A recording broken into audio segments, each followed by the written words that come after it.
Hey, movie fans, and welcome back to another episode of the Untitled Media Podcast. This is episode 162, where we are gonna poo-poo the modern movie-making process. Um, no, this kind of all started from an idea that Josh and I had of we really couldn't think of a discussion for this week, and so we kind of wanted to do a different approach for this, and just kind of have more of a less structured discussion, and just kind of an actual discussion that is free to amble within certain parameters. And so I kind of had this thought that I've had for many years of the only thing that makes me more annoyed with current movies nowadays, besides the incessant need for reboots, sequels, and remakes, is people that complain about reboots, sequels, and reboots. But we'll get more into that in our discussion. That we want to talk about brands and IPs in movies nowadays, because honestly, that really is all movies are nowadays. Sure, we're getting some select gems every once in a while that are truly new and original ideas, but for better or for worse, we're getting a lot of the same properties over and over again. Is that a good thing? Is that a bad thing? We kind of just want to take a step back and kind of look at the landscape currently of movies. Like we talked about the future of the distribution of movies, of like streaming versus blockbusters. Now we want to look at the movies themselves, of like, is creativity truly as dead as the people claiming like the sky is falling like it is, or is it a little more complicated than that? So that's kind of what we're going to dive into today. But Josh, how you doing tonight? Chilling, my dude. It's another day in the life. Yeah. Nothing really new this week to report. We're just relaxing and trying not to die, I guess. I'm still waiting on my car to get fixed, though. Like, I still have heard absolutely nothing about it, and we're going on a month, so that's a little odd. Anything involving cars can never be done quickly. Apparently, especially now when they're waiting on parts and stuff like that. You watching anything good lately? I'm watching Demon Slayer is super good. I'm caught up on Peacemaker. Okay, I watched this. I think it was last night or yesterday. I don't remember. But I was pretty vocal on the pod about how I have not been too happy with Book of Boba. It's fine, and honestly, for 4 episodes, it's just plain boring of nothingness. Like, they really turned Boba Fett from this like really cool stoic bounty hunter that could take on the galaxy and blah blah blah, and kind of reduced him. I understand they're trying to give him like human emotions, and that's cool, but like they're human emotions that don't seem to make sense with who Boba is. And I was told by numerous people that, what is it, episode 5? Yes, episode 5. I needed to come back and watch it, at least watch episode 5. And that's because I feel like I don't want to spoil it, because it's been out for about a week now. Anybody that wants to see it has already seen it. Yeah, dude, so it's a Mandalorian episode, and like that's cool, but also like, I guess you had no faith in your Boba story. I don't know. It's a cool episode. Don't get me wrong. Our first look at a BD droid, seeing a Naboo starfighter was super cool. It's just like there's a lot of good stuff, but I don't. It's in the middle of a Boba Fett show that like it doesn't like. Why is this here? Because you know what I mean? Because it knew it was losing its audience. Yeah, like, and that's fine, I guess. But yeah, season finale of Demon Slayer is next week, and I'm not emotionally prepared for it. Yeah. So I also watched Book of Boba Fett, and I was squealing with delight on quite a few scenes. The Naboo starfighter got me really excited. Seeing stuff on the pod race again, seeing a BD unit, I lost my mind. Just going, it's not my BD1, but it's a BD, so we're getting closer. I love that episode. Once again, in preparation for the Uncharted movie, been going through all the games. So now I'm on Uncharted 4, but the PS5 remaster. Is there any difference? It is for me because I played Okay. it on the PS4 version. Now, some people are like, it's not that much different from the PS4 Pro version. I'm going, well, if you're coming off a PS4, it's a big difference. I've tried a little bit of both. They have like a fidelity mode where it's like 4K 30 frames per second and a 1440p with 60 frames per second. I like Spider-Man, the Spider-Man game at 60 frames per second in 4K. I don't like Uncharted at 60 frames per second because I don't know. Spider-Man, I see it as a video game, whereas Uncharted, it's much more cinematic, and so like you kind of want to. At least for me, I like getting closer to just that regular film frame Mm-hmm. rate that I'm used to. Yeah. Um, Still one of my all-time favorite games. It's just beautiful to watch and play. I love it. I'd say I'm probably about 65% of the way done. So by the time we get back next week, I might be done with it. But it's just so good. I love it so much. It is one of the most gorgeous ones.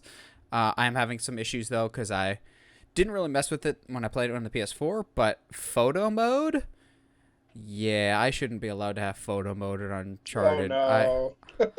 Like my computer will now just be solely the home of Uncharted 4 screen caps that are way too nice. But besides that, the only thing I've really watched was Disney's Cruella, because Oh like yeah. Heather and I have like a long list of stuff that we've compiled of like someday we want to watch this, so we're going through it. And we're like, let's just watch Cruella. It's not the worst Disney live action remake. There's a lot worse. It is somewhere in the middle. There's a lot of things that this movie does right and a lot of things that this movie doesn't. Emma Yeah. Stone is fantastic. She's got a really great British accent.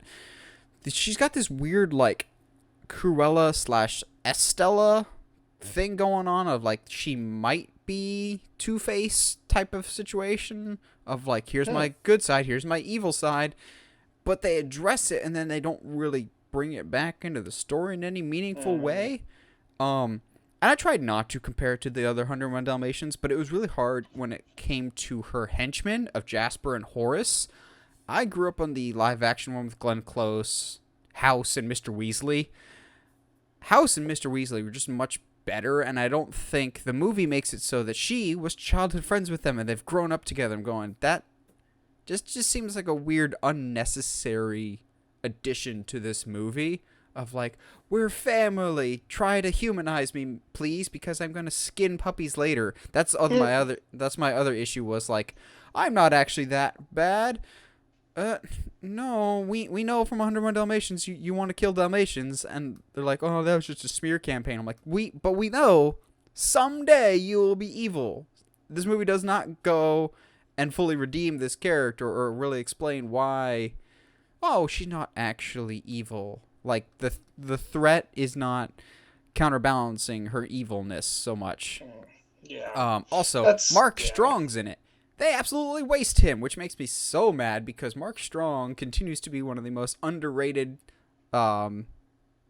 character actors out there. Whether Yeah. it's his role in the Kingsman movies, I love him in Sherlock, and the Sherlock Holmes, the first one, not the Benedict Cumberbatch series. Even in stuff that's bad, like Russell Crowe's Robin Hood, he's great in it. He's completely wasted in it.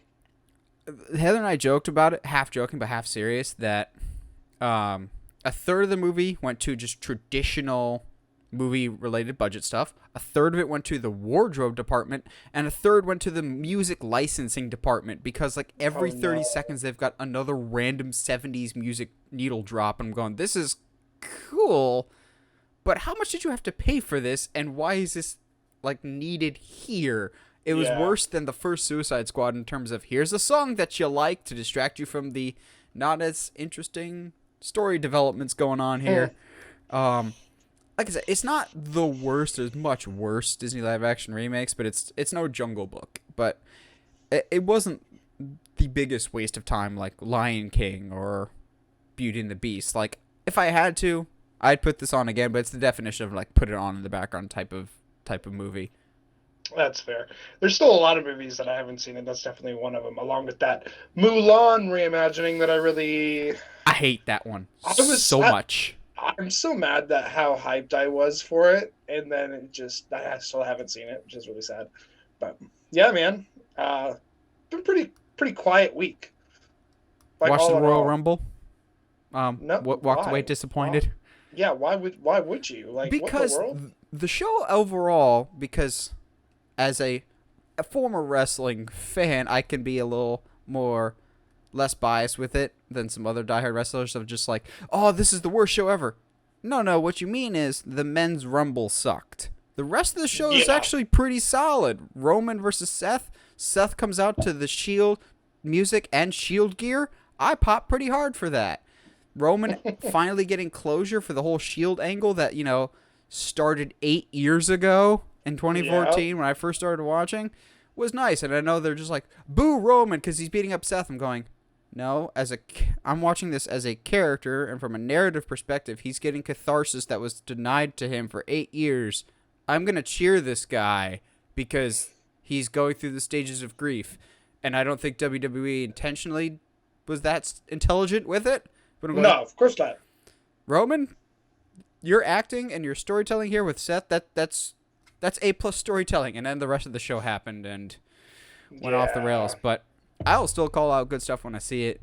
I'll always be entertained by the Rumble, but it was people bashed on it. It's mainly the men's Rumble that was bad.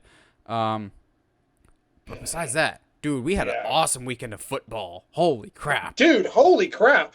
Like, just from the playoffs the way up into these championships games have been pretty okay, outside of the Niners-Packers game. Not even just championship, the whole playoffs. It's wonderful to me that the only blowout game was the Patriots game. That just warms my heart. The rest of them have been like overtime thrillers.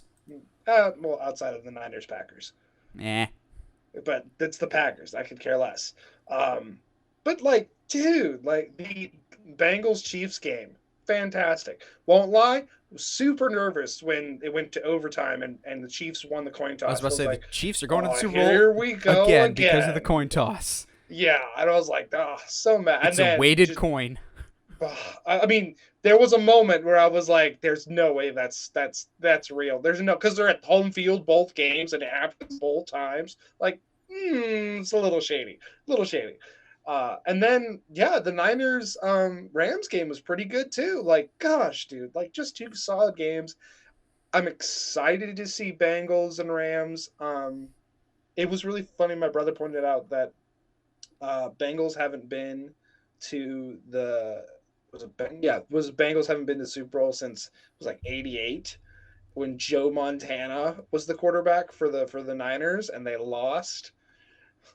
Oof. It's been a while, my dude.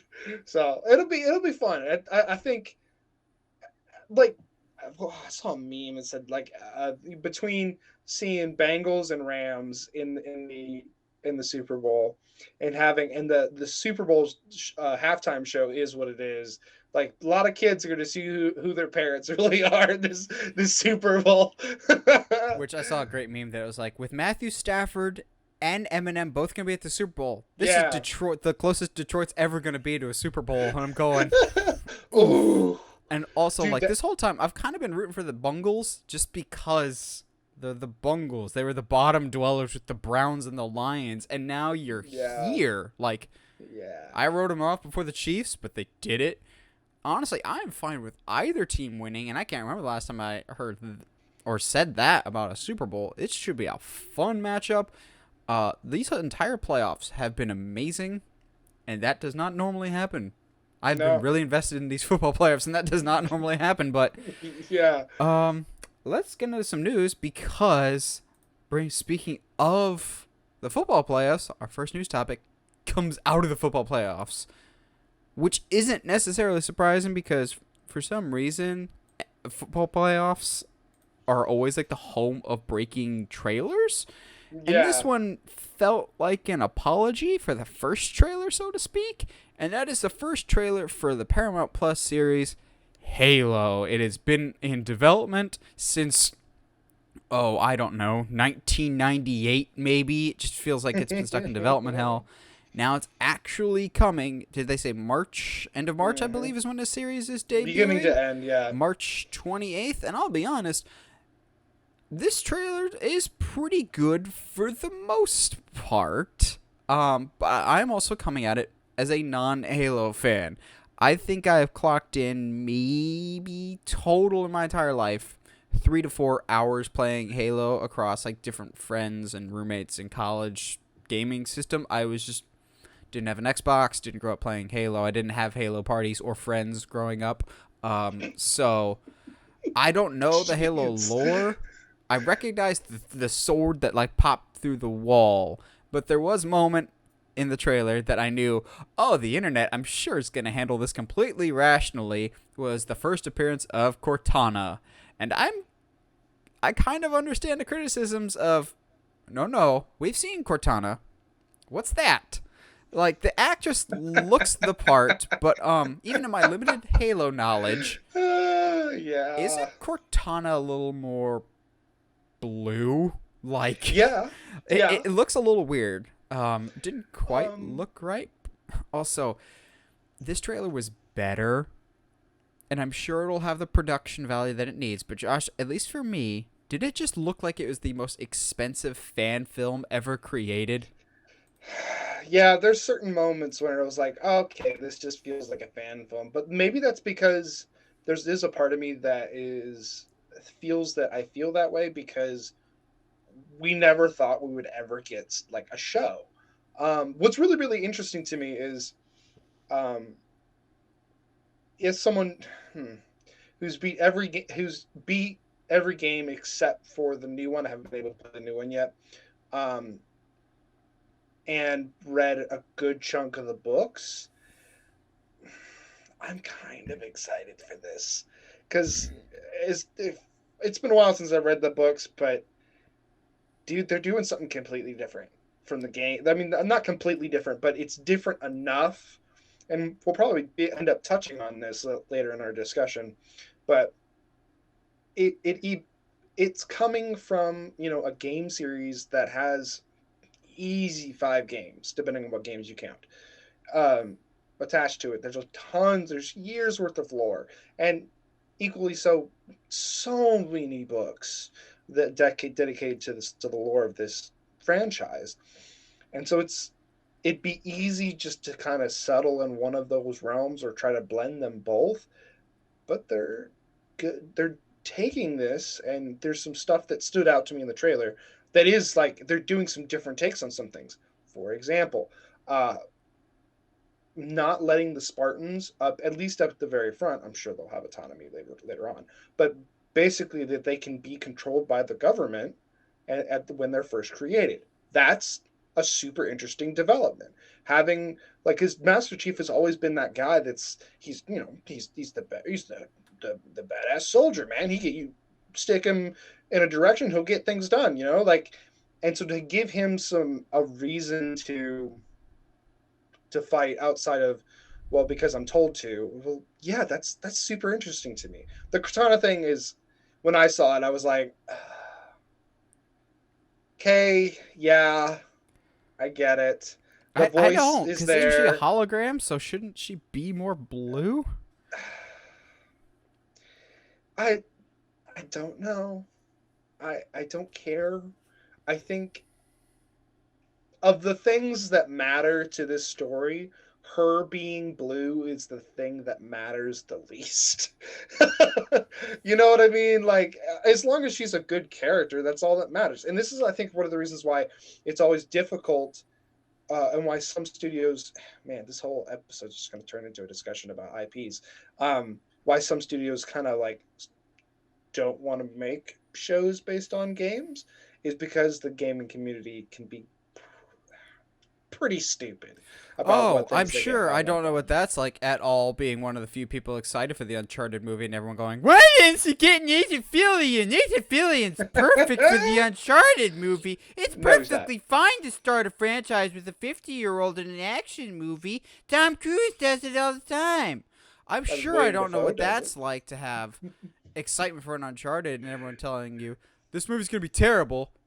Admittedly, one or two of the posters have been bad, but I get frustrated with video game fandoms too, as well. Yeah. And yeah, I speaking of Uncharted, I was kind of wondering it and seeing your approach with this because, again, I don't know the source material. I was wondering if they would take the Uncharted movie route of clearly Uncharted is creating its own narrative inspired by the games and not beholden to the games and their Yeah. lore.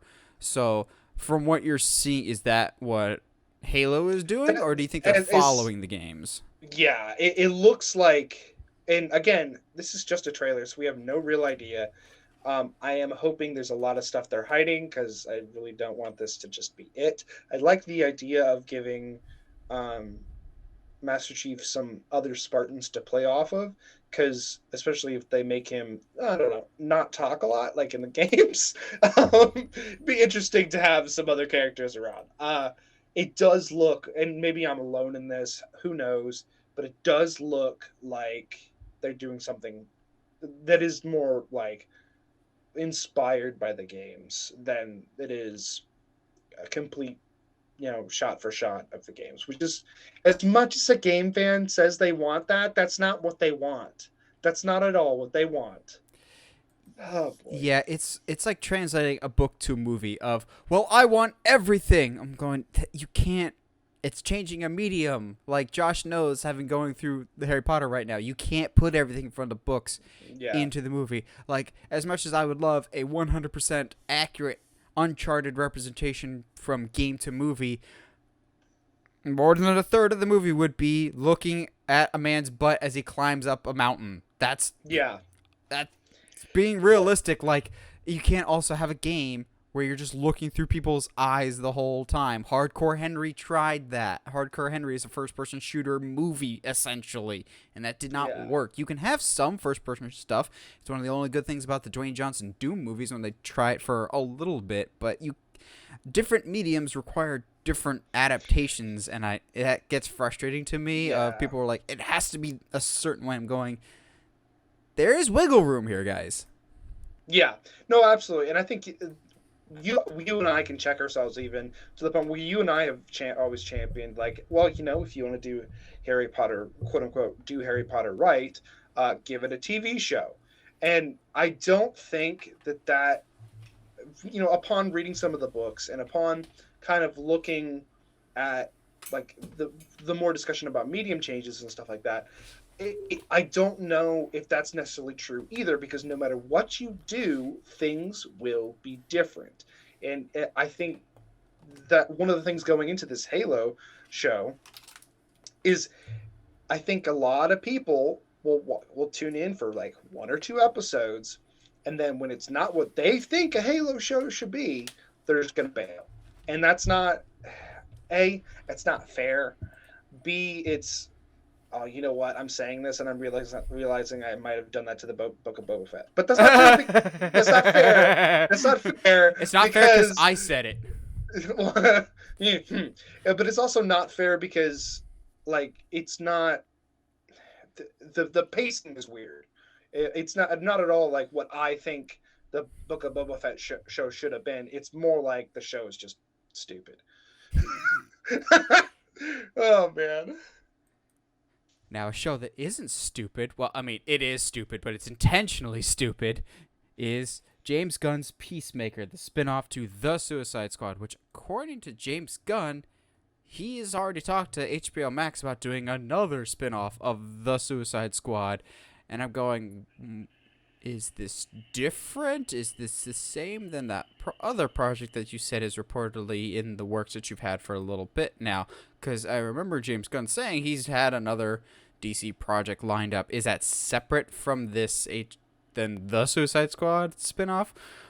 I'm inclined to say it is different, and he's got multiple projects in the works with HBO Max, which also still kind of leaves me going, well, didn't HBO Max like shell out $500 million for J.J. Abrams?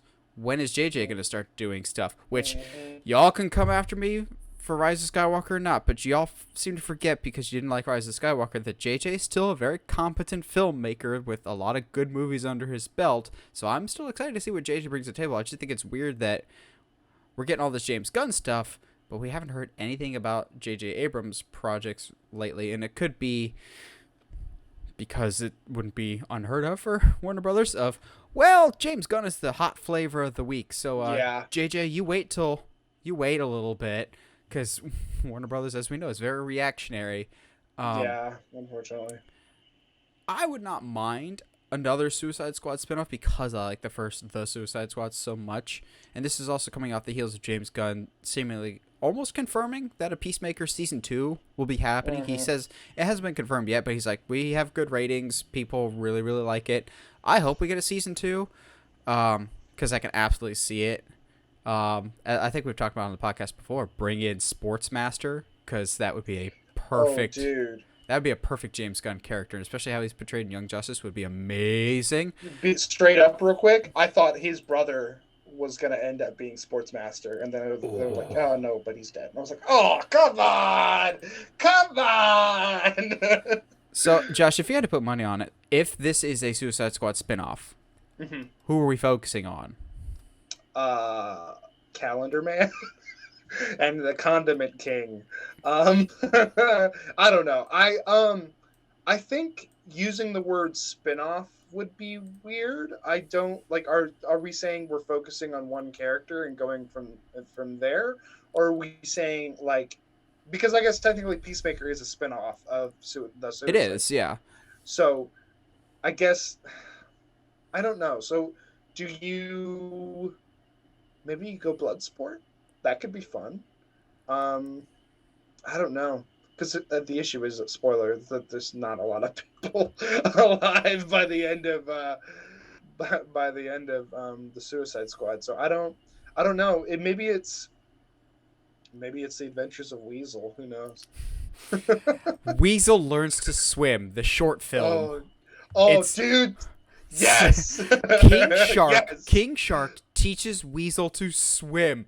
Friend, no. paddle. No, I got it. It's a 4-episode series of King Shark going to college to be able to talk and like actually have a like proper working like mental faculty. And at the end, he has like a Scarecrow and Wizard of Oz moment of he just rattles off like some high concept brain stuff, and, like a big old long monologue. Yes. So, coming out of the Suicide Squad, there was certain people that James Gunn was particularly hyping up. He was hyping up John Cena's Peacemaker a lot, who ended up getting a spinoff, and rightly so, because I'm going to include the Peacemaker series itself in this conversation. I think John Cena's work in the Suicide Squad is his best work to date. Yeah. I think he was outstanding in it. I think he was better in the movie than he's in the show. And I like him in the show. It's good. It's helping to flesh out his character, but I thought he was outstanding in the Suicide Squad. But there's somebody else that James Gunn was really hyping up that I could see him being really attached to this character and trying to spin it into their own series that would fit perfectly with his taste. And that's Ratcatcher 2. I can absolutely see him going that route. I could see HBO Max kind of going, we don't know what we want to do with Harley Quinn right now because Birds of Prey didn't really live up to our financial expectations. Yeah. The first Suicide Squad with Harley Quinn didn't do as well either. So I think they're still kind of figuring out what they want to do with Harley Quinn. I think Margot Robbie's still kind of, from everything I'm hearing, Margot Robbie's like on the fence if she's coming back or not. Depends on how they're utilizing her. Whereas Ratcatcher, I could see Ratcatcher being used. I think that was a huge breakout role for, I think it's, what is the actress's name? It's like Danielle Melchior or something similar to that. Kind of like how Ana de Armas got a big breakout role in Knives Out of like a lot of people going, wow, who's this? She's fantastic. I could see a Ratcatcher maybe showing more of her. And Taika Waititi, oh yes. Because Taika Waititi also has a working relationship with HBO Max of Our Flag Means Death, the pirate comedy that's coming out soon. That he's directing the pilot episode for that, and will be Blackbeard on. So he's got a working relationship with HBO Max. My guess is on Ratcatcher, if this show's happening. From the way James Gunn phrased it, this is the show that he's pitching to HBO Max that hasn't been greenlit yet, but there's some other project that is actually happening that he is working on, which I wouldn't be surprised if we find out what that is at the end of Peacemaker Season 1 of, like, this other show dovetails out of Peacemaker. Yeah. Hey! That just happened to work out. Wow. Yeah, it did. Subliminal messaging there. Wow. I'm still of the opinion that, I don't know, I forget where I heard this, but this is a while back and I can't get it out of my brain, that he's going to introduce Green Arrow at some point, and that's an obscure enough character.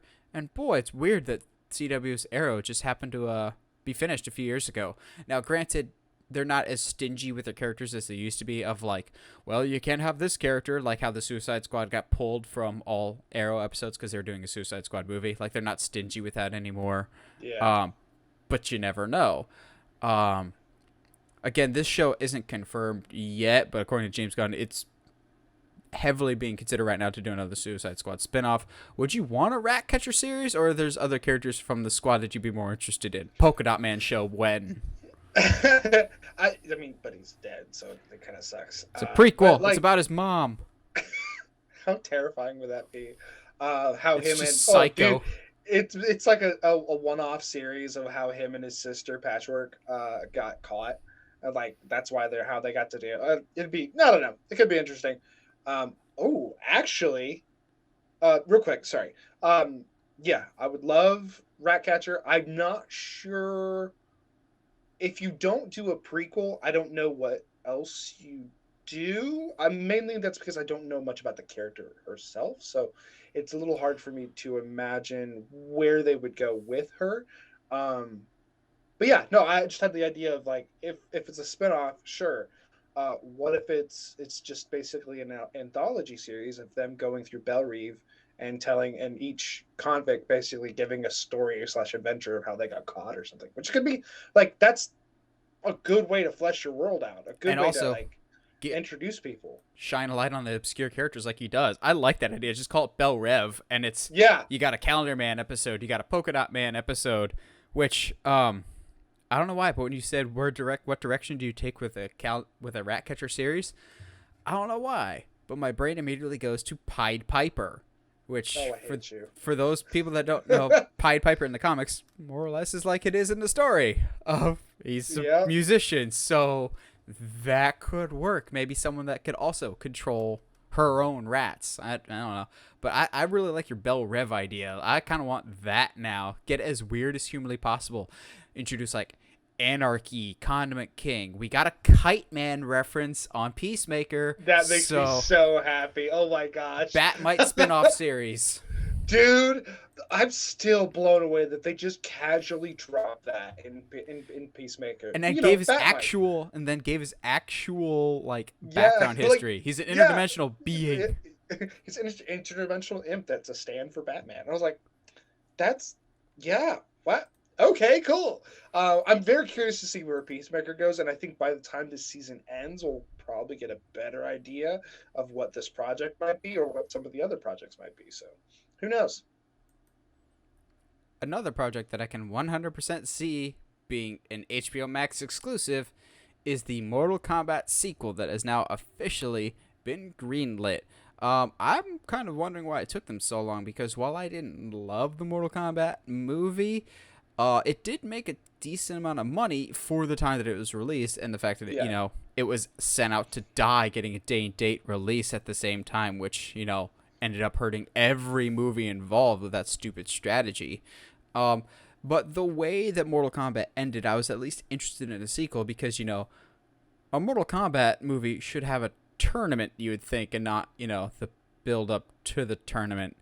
My only hope, and I'm sure Josh will agree with me on this one, is in this Mortal Kombat sequel, have the tournament, and the very first fight of the movie, whoever one of the villains is, just words are hard, mercilessly beats the ever-living crap and murders Cole Young, and he's just gone. Cole Young was a completely wasted opportunity. I hate that character, and I do not understand and why he's in it. Also, the makers of the movie don't like that character. They've gone on record saying it was a studio mandate to put Cole Young in the movie, so we have an audience surrogate. I'm going, wow, that's incredibly stupid.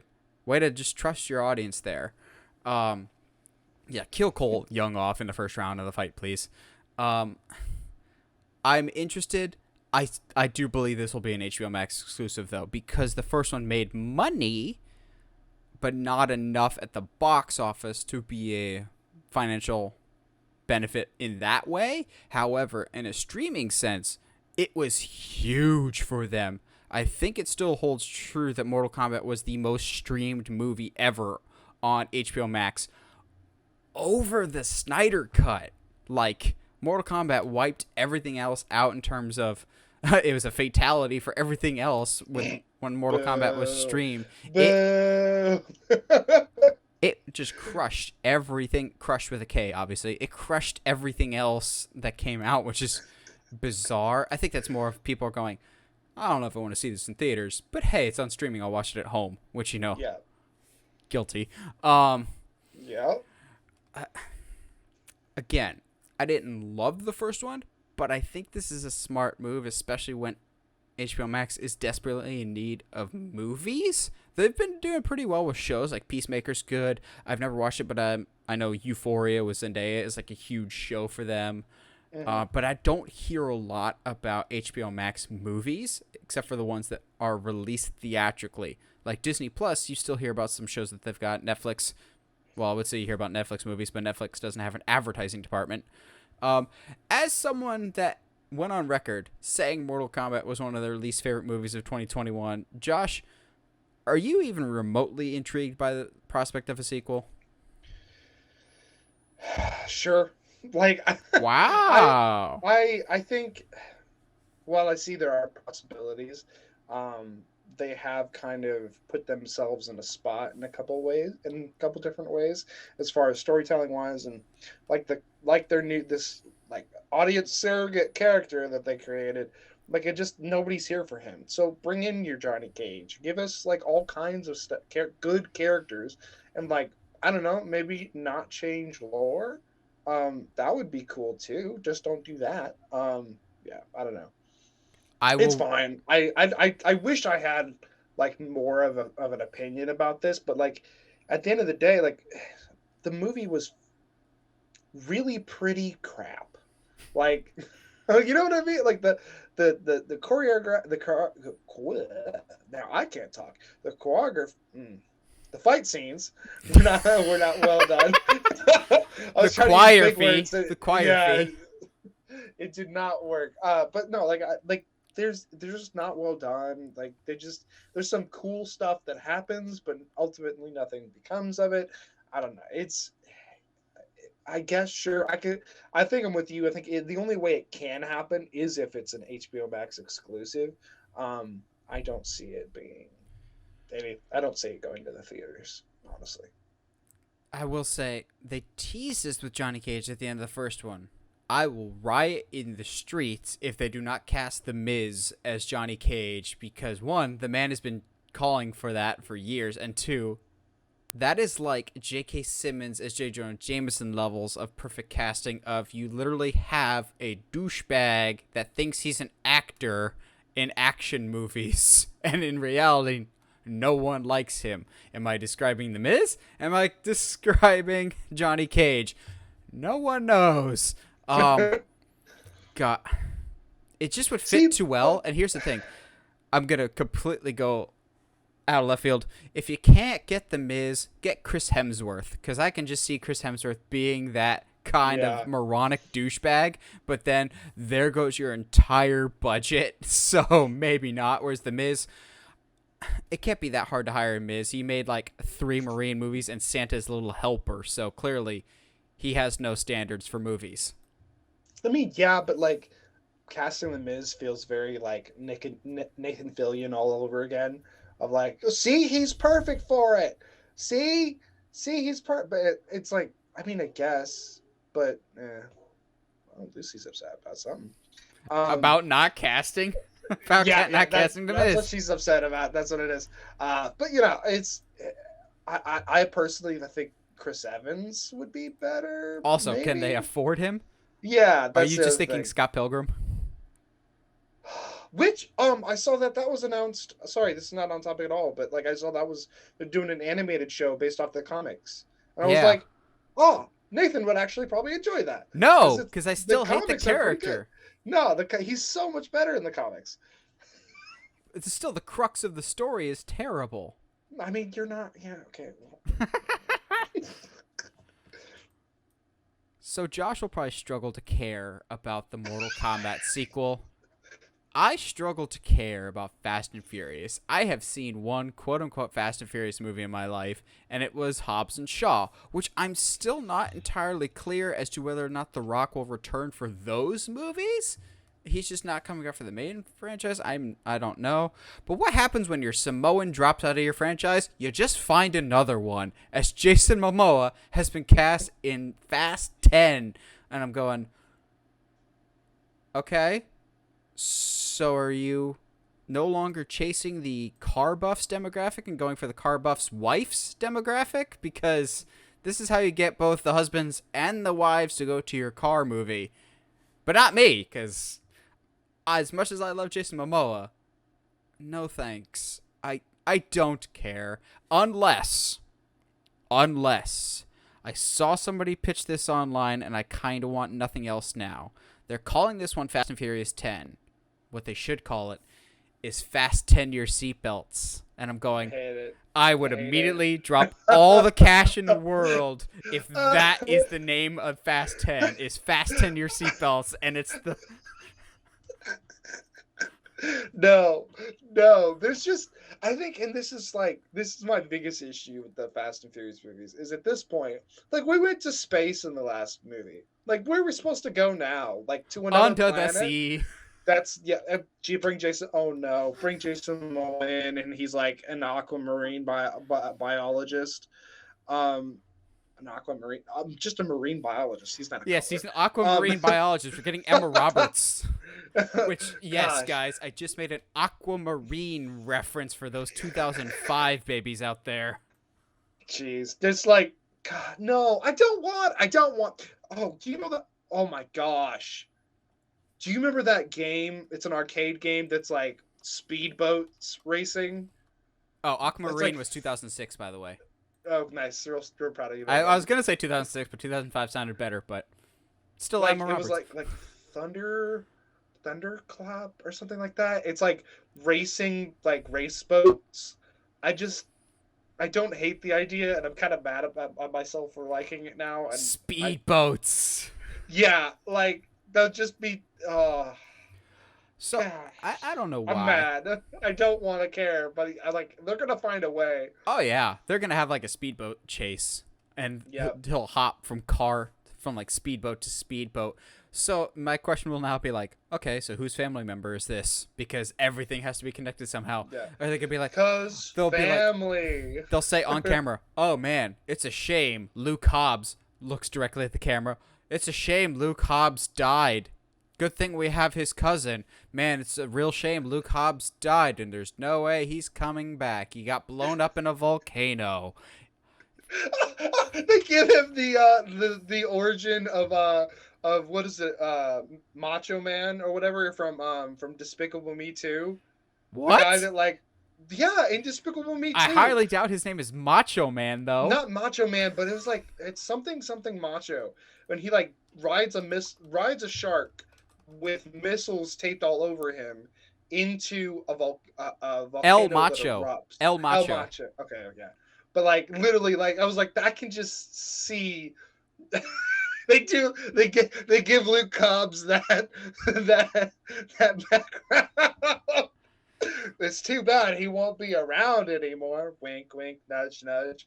Well, why do I absolutely see them doing that? Of Because pretending that Hobbs has died because they're that petty, and then somehow, some way, if Vin Diesel's no longer attached to the franchise and they got The Rock back, they'll be like, nope, he was alive the whole time. Because they've already done it with at least one of their characters to be like, hey, weren't you killed by that guy in Hobbs and Shaw? Nah, man, I'm alive. How?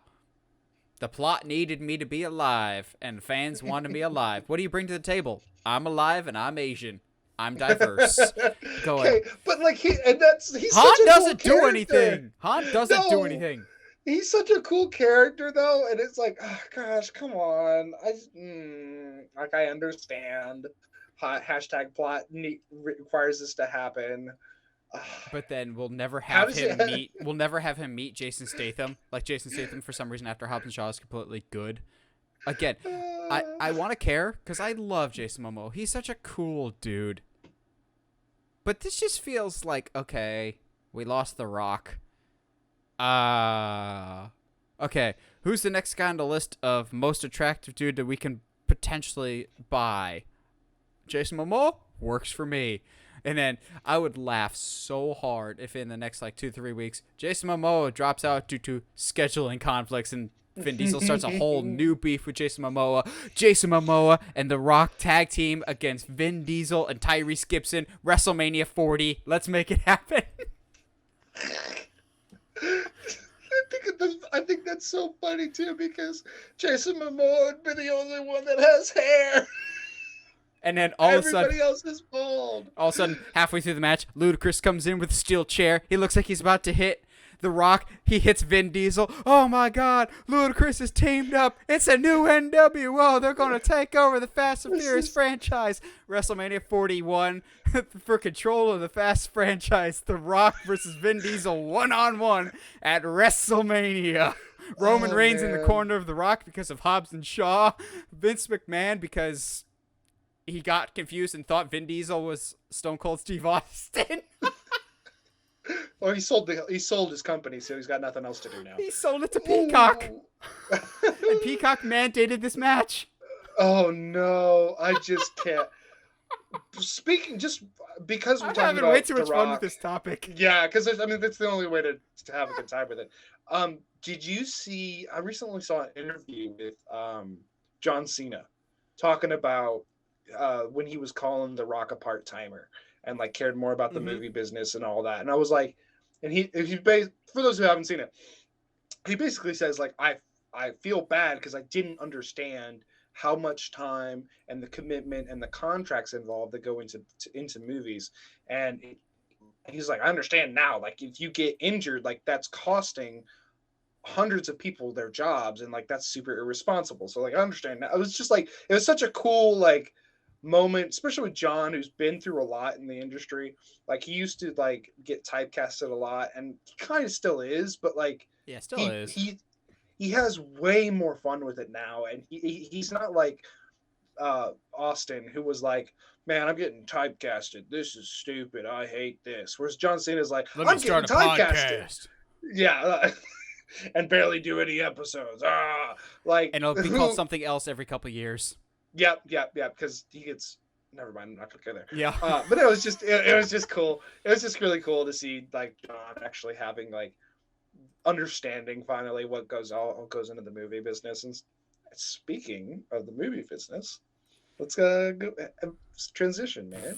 Yeah. Speaking of movie business, we have movie related shirts. I don't know. We have movie related stuff.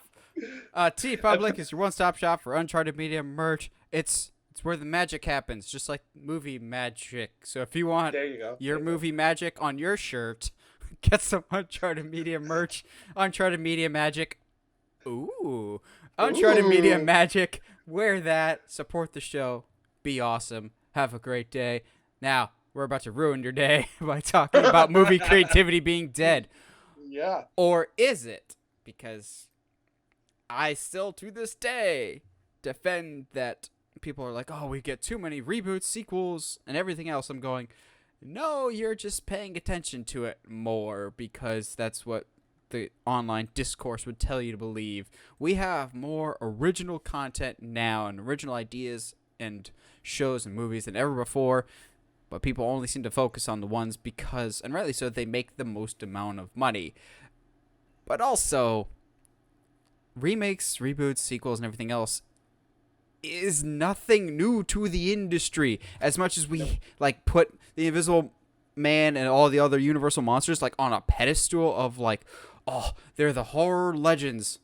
They're one of the OGs in terms of outstaying their welcome with god-awful horror sequels. We don't talk about The Invisible Man Returns with Vincent Price or The Mummy's Ghost or The Mummy's Hand. Like, sequels have always been a thing. We just like to complain about them now more because we have online sources to talk about them. But also, there's a lot to go with this, but the crux of our argument is creativity in movies as dead as we seem to think it is? Because so many people I see complain about there's nothing new in Hollywood. There's nothing original in Hollywood anymore. To which I still will stand on my podium and scream to the void going, you claim there's nothing new in Hollywood because you don't go out and support it.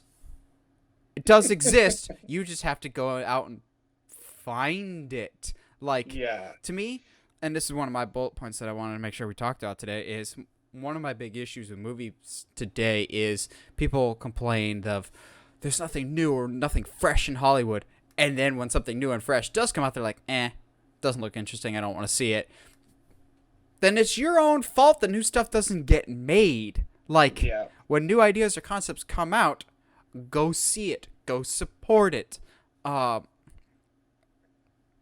don't know where to start with this. We've got a lot of stuff that we could potentially talk about. We don't have a structure for this like we have for some other podcasts. We just kind of wanted to, I don't want to say vent, but kind of analyze the different aspects of the creative process to movies, because there's both good and bads, I think, currently. And we'll try and address both. Well, so let's go ahead and just talk about the issue / non-issue of remakes, reboots, and sequels. Because as much as we want to sit here and be like, oh, man, and it is an issue in the sense that, the company studios will always do remakes and reboots and sequels because, demographically and financially, they almost always make their money back plus some. Almost always. Very rarely does a remake or a reboot not make its money back. And you don't even have to look at Marvel for that. I mean, as much as we didn't like it, the female Ghostbusters movie still made its budget back. Because it was a product, it was a IP that people are familiar with. Brand recognition is key. Mm-hmm, and people were interested enough in it to be like, okay, cool, let's go see what they do with this.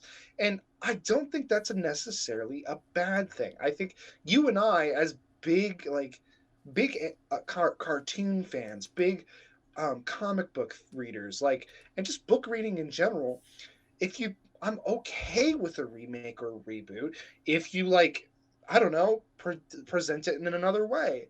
An example I heard recently was the Alien and Aliens, Alien 1 and 2. The first one, very much a monster movie, very much a horror film, whereas the second one's very much a sci-fi action film. And while those on paper can seem to be very, very, very similar, they're very, very different in tone and budget even marketing. So yeah, I don't know if you can. I know for a fact we can't say are they sequels and reboots and all that becoming more prevalent now and stuff like that, but because you can't say that because it's always been around. It's always been a thing. And I think this kind of dabbles into the conversation of is there an original idea anymore? And the answer is no. But there hasn't been, quote unquote, an original idea for a millennia. And it's hard to say that and be like, well, yeah, that's a bad thing, obviously, because original content's the only thing that matters. Blah blah blah blah blah. But at the same time, everything's gonna nod to something. You can't help that. You're always pulling for something. As much as people want to pretend book movies are quote unquote original content, they're still pulled from a book. That's not technically original. Yeah, Quentin Tarantino's made his whole career just stealing from other people. Yeah. And to be fair, people bash on Tarantino for just stealing from other movies, but everything is inspired by something else, and everything kind of has its basis. Early days of cinema were not original ideas either. Why did the Universal Monster movies work? Because they were already being adapted from previous existing source material. The Invisible Man, written by H.G. Wells, Dracula by Bram Stoker, Mary Shelley's Frankenstein, Gaston Leroux with Phantom of the Opera. They all had literary basis. So even then, they don't have original concepts. One of the most beloved movies of all time, The Wizard of Oz, comes from L. Frank Baum's book. Granted, it's very different, but even the early days of cinema were based off of something else. And even then, if you want to go off this whole nothing is truly original, that whole concept of nothing is original has been noted before of Star Wars creative George Lucas was heavily inspired by the works of a man named Joseph Campbell, whose book The Hero of a Thousand Faces basically breaks down the whole concept that every story is rooted in certain thematic elements that basically applies to any mold, whether it's Luke Skywalker, Frodo, Harry Potter. They all more or less follow a specific story trajectory. And that's not inherently bad. It's why we cater to them, because we as a culture like stories. It's also the issue of people will only complain about sequels if they think they're going to be bad, or if they think they will come somehow, quote unquote, ruin the original. Unless this reboot or remake is going back and like burning the film of the original, like no prints will ever be available, it will not ruin the original. You will still have the original to go off of. Like, if you don't like the new female Ghostbusters, it doesn't have to be canon to you. And more often than not, I won't say more often than not, because some sequels are bad, but a lot of the times with remakes or sequels or whatever else, it can bring something fresh and new to the table. I really liked Ghostbusters Afterlife, and I don't like the original. There's plenty of times that I actually prefer the sequel or the remake over the original because they brought something new and fresh, and there was a different style and tone to it. I don't really care for the original Ocean's 11. I love the Ocean's trilogy, 11, 12, and 13. I've said before that I will die on this hill, and Josh will die with me, that the Karate Kid remake is better than the original movie. But no one wants to accept those facts because of nostalgia, which is another really big part of this discussion, I think, of creativity and nostalgia is a tool, essentially. It can be used for good, or it could be used for bad. I've seen too many people, though, that complain that nostalgia is a negative thing of like, man, this movie referenced the original way too much. I'm going, if it makes someone happy and it fits the story, why are you poo-pooing that concept? Like, so many people were just like, The Force Awakens is just copying A New Hope. Yeah, that's kind of the point thematically. But it made a lot of people happy because it was a type of Star Wars that they had missed for so long that wasn't present in the prequels. So if it makes someone happy, isn't that the point of the movie, is to tell a story and to make people happy? People only complain about a sequel or lack of creativity when it doesn't fit their specific mold. Spoiler alert, guys. You don't make movies. There's a reason you don't make movies. It's because as much as Josh and I will complain about storytelling and certain things, we will never be as good as a actual film screenwriter or screen director. It's like being a backseat quarterback after a losing game when your team just lost. I could sit back and go, well, here's why the Chiefs lost. It's because Pat Mahomes got cocky in the second half. I am not Patrick Mahomes. I know it. That's a shock to some people. He can throw it more than 10 feet. The only difference between me and Pat Mahomes is about $500 million, but you will never know what it's like being a professional athlete or a professional coach. Same thing with movies. You can say, oh, I could have made a better script. Have you tried before? I have several friends, one very, very close to this podcast is working on some scripts for stuff. One that's actually had a book published, and I've talked to him about story stuff before, and it's so much different talking to someone that actually writes as opposed to people that just have ideas. There's thinkers and there's doers, and there's so many armchair quarterbacks out there that aren't actually quarterbacks, because armchair quarterbacks just move their arm to pick up their drink. That's my phrase I'm gonna go with. That's why they're armchair quarterbacks. Well, so let's steer a little bit here. Do you remember that comment and then the resulting article that followed by Martin Scorsese saying that the Marvel films were not cinema? You know what I mean? So, and the whole uproar that the whole Marvel industry fan base had was like, what? No, they're movies. Blah blah blah blah blah. And guess what, people? God. He's right. Dude, he's 100% right, and that's okay that he says that. Yeah, it's so interesting to me because I I hadn't read the article, so I actually this afternoon went and read the article, and it was so interesting to me because the more I thought about it, the more I agreed. Um, because and I might be a little biased in that, as much as I love Marvel films, they're not gonna be Do my you? not gonna they're not gonna be my favorites ever. I think, and like the more and more I thought about it, like a lot of my favorite movies are more of what Martin Scorsese would consider cinema. Like, I think the difference is pretty big. Is you're not, I don't have the skill to kind of put a side by side comparison there, but like something like Wes Anderson films are very specific. They've got a very specific, like, particular tone. Like they're shot a very specific way.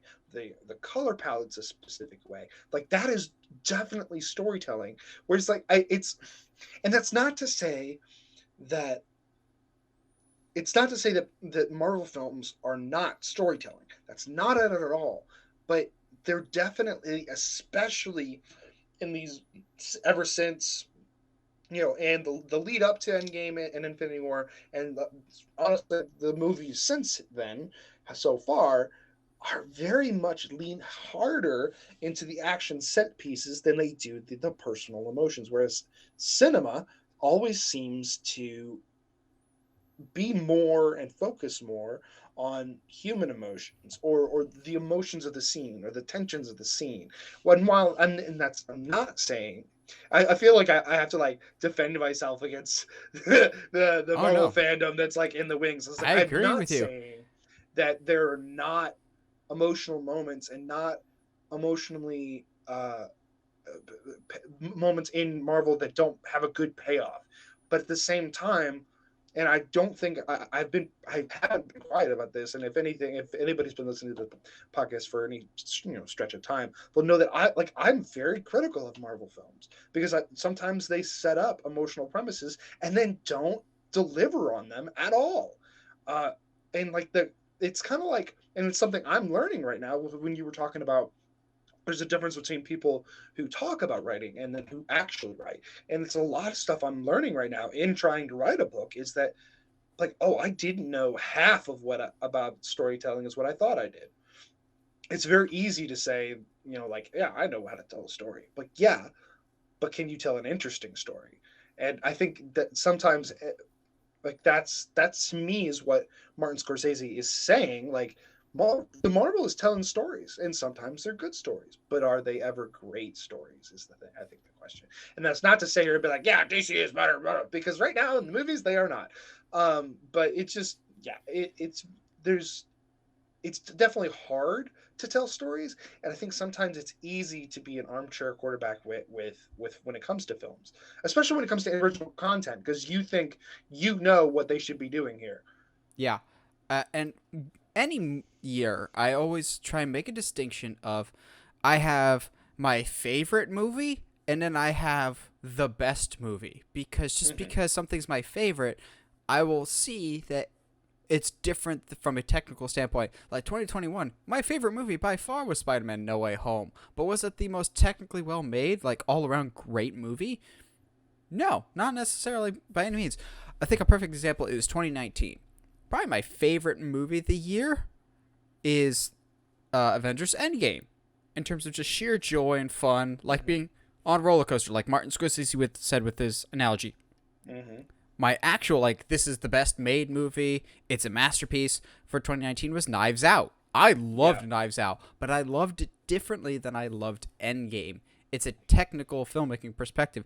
One is not better than the other. They're just different styles. It's like comparing Skittles to a filet mignon. You can love both of them. They're just made differently and meant to be consumed differently. You are not substituting one meal with Skittles. Skittles are not a meal. That being said, they can be your favorite thing to eat.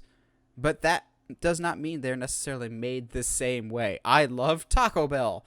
I will never say that Taco Bell is the best made food in the world, because I would have the smallest palate in the world if that was the case. You can go to an actual Mexican restaurant who probably makes the food better, using better ingredients, better composition. It's just better Papa food. John's. You say Papa John's? Sorry. It's their commercial. Better ingredients. It's Papa John's. Crappy ownership, Papa John's. Really racist people. But you see what I mean? There's a difference between Taco Bell and your actual authentic Mexican restaurant down the street. And same with movies. You will have one that's made a very specific way and is meant to be consumed a specific way.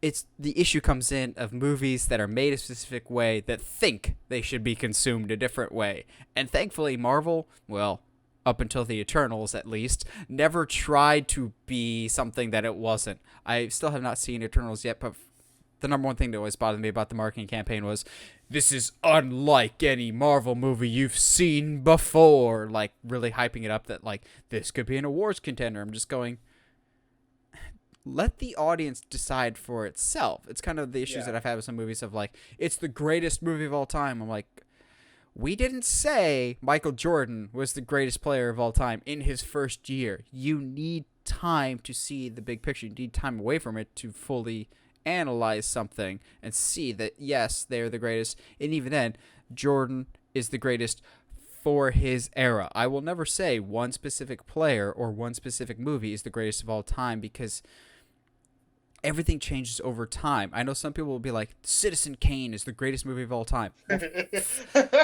filmmaking styles have changed so much since that film came out. Even flashback till the early 2000s. Thank God we've changed our film styles from then. Early 2000s was a very dark time for movies, but it's sometimes with movies, you just have to look at big picture. And I think so often, especially with the rise of social media, you look at everything in a microcosm of everything is either the best thing ever, all praise be to this property, or, oh dear God, why did this thing get made? It's the worst thing ever. It does not have any redeeming qualities whatsoever. It's like some things are just made the way that they are, and that is okay. I love Nicolas Cage's Willy's Wonderland. That is exactly what it is trying to be, and that is fine. It's meant to be consumed in a very specific way. Yep, no, I'm with you. Because we're talking about older films and how they're made a little different and blah blah blah. I've got a couple friends that I know listen to the podcast. So I'm going to call them out in my do it explicit hate of Scarface. I do not like that movie. I don't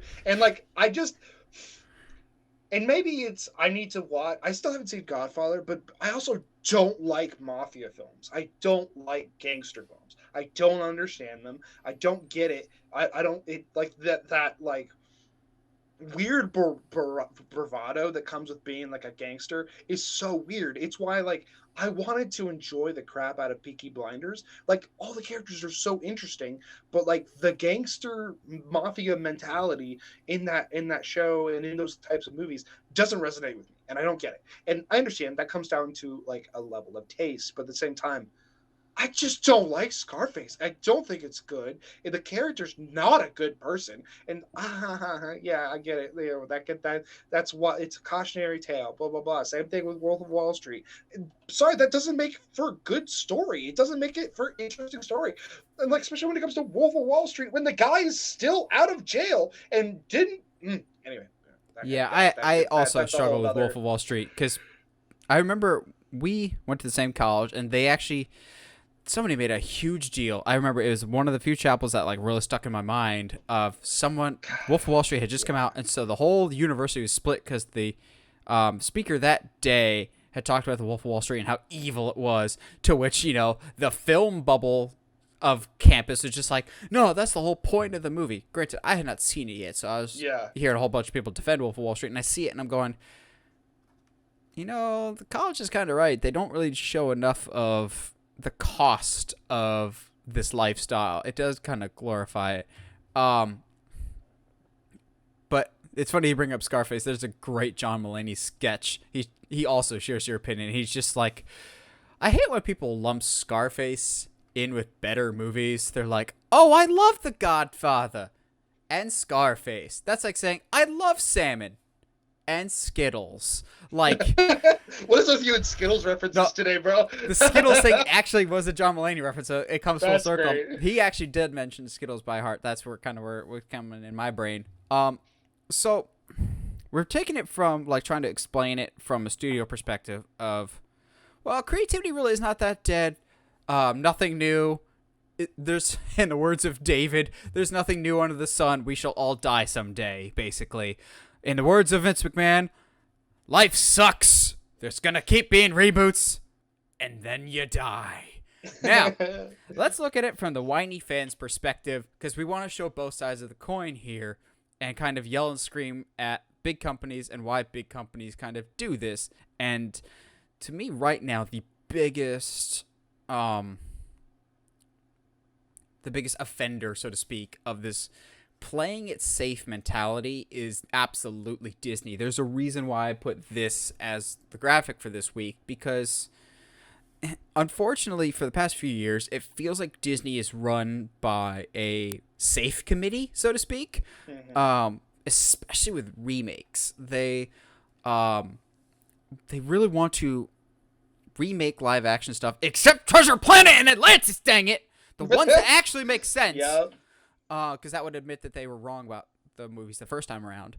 But they want to remake these movies, but not so. They want to change some stuff, but not so much stuff that people get alienated, because that's how we lose money. But at the same time, they're not. It's fine to remake stuff so long as you're adding something new to the story, and either they do, and it's not an element that was particularly asked for or needed or benefited the story.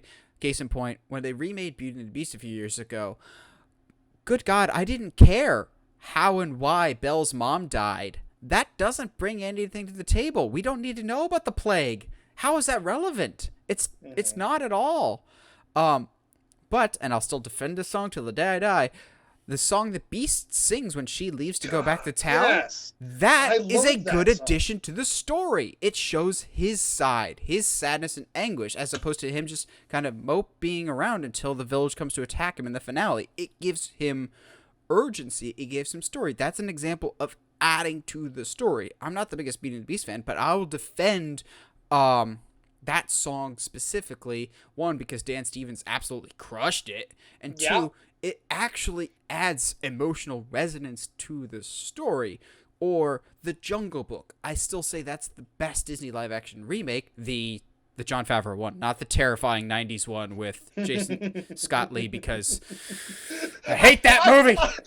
I have weird like PTSD memories of that movie. No. Now and then. I have actual PTSD from that movie, because screw that movie. Jason Scott Lee's The Jungle Book is actually the reason why I'm deathly afraid of snakes. I am afraid of snakes to no end because of this stupid movie. I hate the jungle. Well, the movie's okay, but I really have a hate relationship with that movie because it created my fear of snakes. But the new Jungle Book, it did something different. It updated the outdated, so to speak, in the original Jungle Book, because there's certain elements of the original Jungle Book that just either don't hold up anymore from a cultural standpoint, or don't hold up from a we care about these elements in a story perspective. I think also we as an audience, and I've wanted to do this as a podcast episode in and of itself that we might do at a later date, but it's a question that I'll pose on a later podcast episode, but whatever happened to the average blockbuster of your Independence Day, your The Mummy? Nowadays, people either really, really love it or people really don't. And I feel like a big part of that is audiences getting smarter. Looking back at like the original Jungle Book or the original Robin Hood, well, the Fox Robin Hood, not the Errol Flynn one, which is a masterpiece. Like that era of Disney, they cared about different things that audiences nowadays don't care about as much. They're like looking at, I was about to say they cared about the animation, but even then they reused some of the animation. But like audiences now are more savvy because they watch stuff on YouTube, they listen to podcasts. They're more, it's kind of like how the internet killed wrestling or dirt sheet wrestling. Basically, everyone's in the know now about wrestling. Like, it's fake. They know the inner workings of wrestling, like scripts and everything else. They know leaks weeks ahead of time. I would say it's fully like that in the movie industry, but it kind of is if people are smarter when consuming their products now. I want this. I want stories to follow these specific beats. And I think that's kind of where some dissonance is with the remakes, is people are wanting to go, okay, I want the movie that I love, but just plus up the story more. Make me more invested. Like, the first Lion King is outstanding. Didn't know how you could top that, but I love the newer Jungle Book, so I figured they could do it. They didn't, because they didn't add anything story-wise. I think that's part of why people initially, because Disney remakes all have the same trajectory. You question why this movie's getting made. First trailer comes out. Hey, that actually doesn't look too bad. Finally get around to seeing it. Well, that sucked. I won't be fooled into that again. Oh, they're making another one? Oh, the trailer looks good. Guess I'll see it. Oh, that sucked. Won't let that happen again. Yeah. And then you keep holding out for okay, maybe this will be the one that they get it right. Maybe this will be the one that they get it right. And they've had some that are decent to above average. Aladdin wasn't bad. Oh, God, Aladdin over-delivered. Like, that was, Aladdin was one I think I was the most worried about, because I don't particularly care for Lion King. I'm kind of a little, not upset, but, like, questioning why they didn't pull more from the Broadway show, because Broadway show adds a lot of depth. But yeah, like Aladdin, like it was the one, especially with Will Smith. Those are some big shoes to fill for him. And honestly, I didn't mind him as Genie. It was still hard, obviously, because Robin Williams' Genie is so iconic. It's hard to see anybody else, and I think that might be why people are kind of standoffish a little bit to Cortana in our first viewing of her, because we do have this. No, hey, hold on, that's not what we're used to. Okay, hold on, and like, while that is warranted, I think it is up to us to be like, okay, let's give this a chance, but at the same time, I agree. I think as an audience, we are far smarter than I think some studios give us credit for, and I think whenever the big thing when it comes to Disney remakes.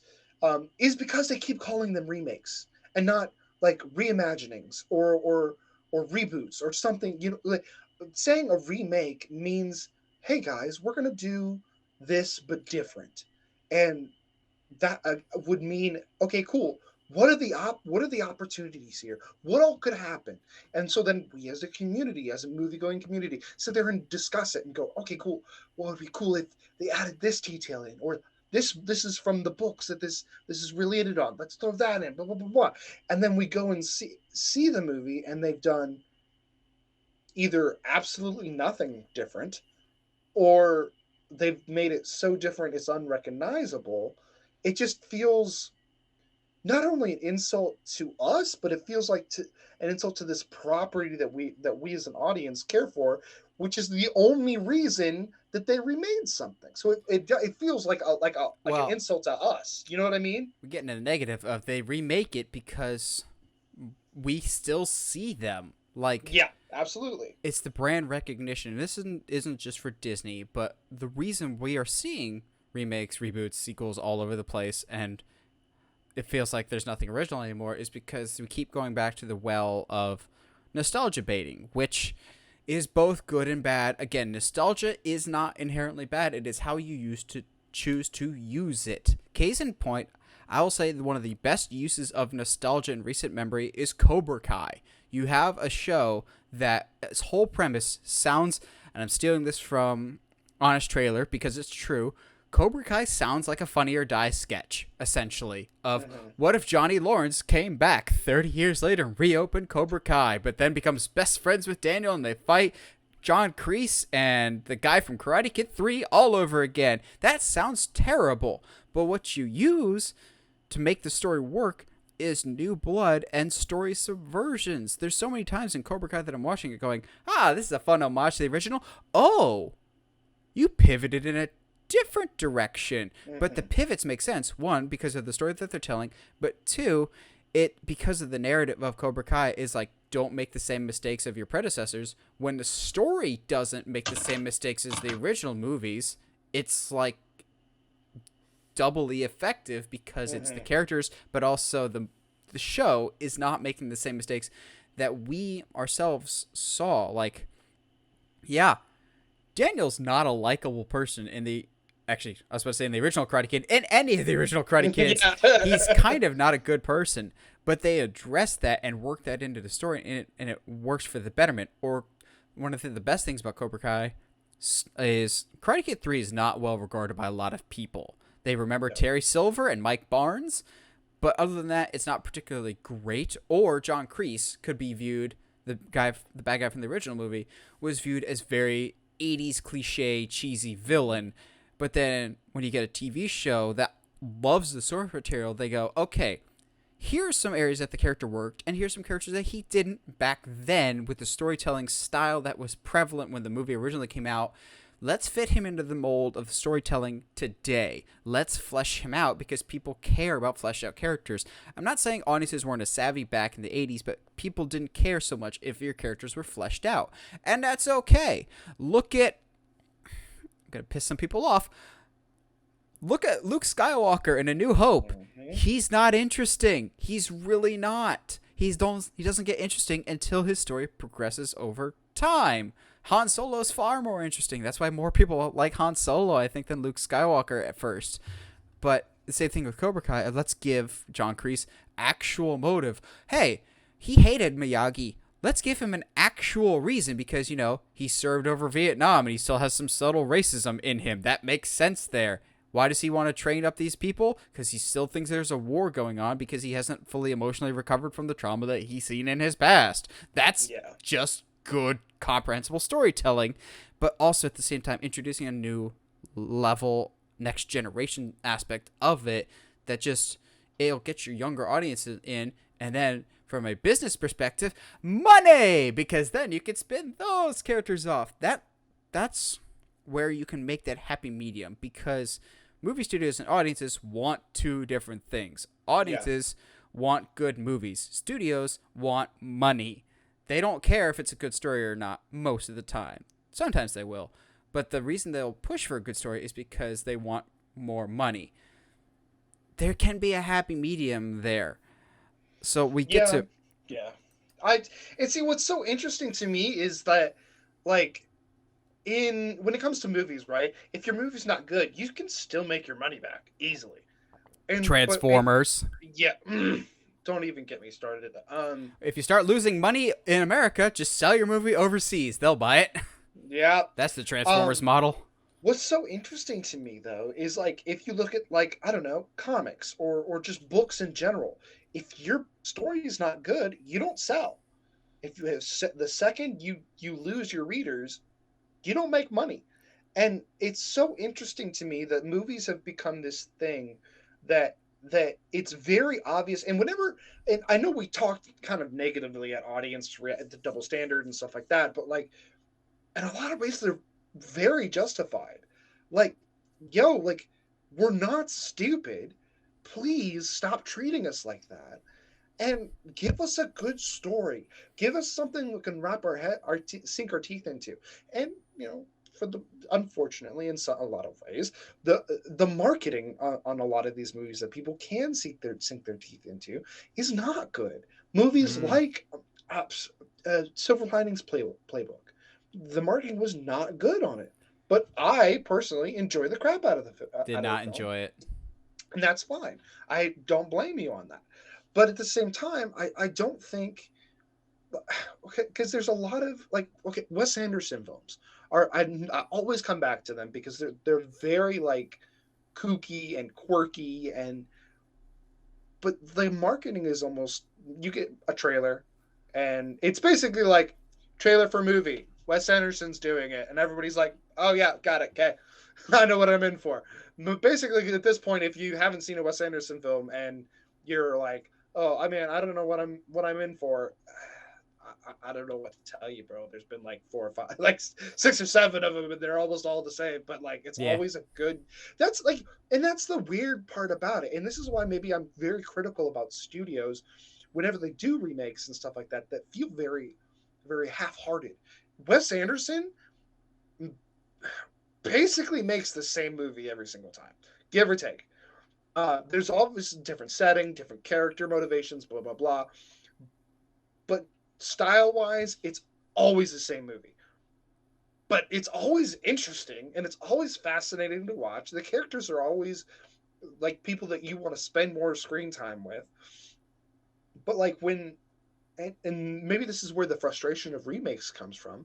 When several remakes slash reboots come out, and we as the audience see that they're quite transparently done just to I don't know, like Fantastic Four, or sorry, Fan Four Stick, Keep just to the keep rights. just to keep the rights. And it's like, so that seems so like a waste of resources, I think, too, for us as a movie going populace, of being like, so instead of being like, hey, we're in a position where we've got to keep the rights to this film, let's, I don't know, go ahead and at least make a comparable movie. Let's make something that's entertaining.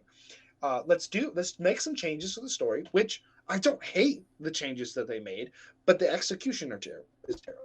And instead of making a good movie, they make one that's, and it's, unfortunately, there's a lot of, especially when it comes to Fan Four Stick, there's a lot of behind the scenes stuff that happened.